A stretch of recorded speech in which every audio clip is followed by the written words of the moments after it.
সকালে ঘুম থেকে উঠে শাড়ি পরে সাজুগুজু করে সবাই যেখানে বাংলা নববর্ষকে বরণ করতে ব্যস্ত, সেখানে আমরা কেন ঘরবন্দি? তাহলে কি আমাদের টাকা নেই, নাকি আমাদের সে পারমিশন দিচ্ছে না কোথাও যাওয়ার? হ্যালো, আসসালামু আলাইকুম।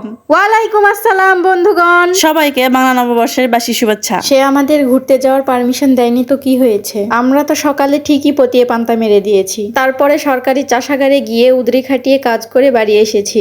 আর আপিসে যাওয়ার আগে ছানাপুনাদের রং ঢং দেখলুম, সাথে আমরাও একটু করলুম। আরে বারবার সে বলছি দেখে আবার ভাববেন না আমরা লাঙের কথা বলছি। মাথার উপর বাবা মা থাকতে ওসব লাঙের কথা আমরা কল্পনাও করতে পারি না। আমাদের তো বাড়ি থেকে পারমিশন দেয়নি ঘুরে বেড়ানোর জন্য। সেই কষ্টে সকালবেলা পতিয়ে পান্তা খেয়ে 3 ঘন্টা ঘুমিয়েছিলাম। আসলে আমাদের পান্তা খেলে একটু ঘুম বেশিই হয়, আপনাদের কি তাই হয়? একটা না কয়েক ঘন্টা ঘুম পেরে তারপরে বাইরে আসলাম। বাইরে যেতে পারিনি তো কি হয়েছে, বাসার সামনে আজকে আমরা মেলা লাগিয়ে দেব। দেখলাম ওরা খুব সুন্দর করে সাজুগুজু করে বের হয়েছে। আহারে, বাচ্চাগুলো ভালো করে শাড়িও পরতে পারেনি। থাক, মনে কষ্ট নিও না, আসো তোমাদের আবির লাগিয়ে দিই। টুট যায় রাজাজি টু টু টু টু টু।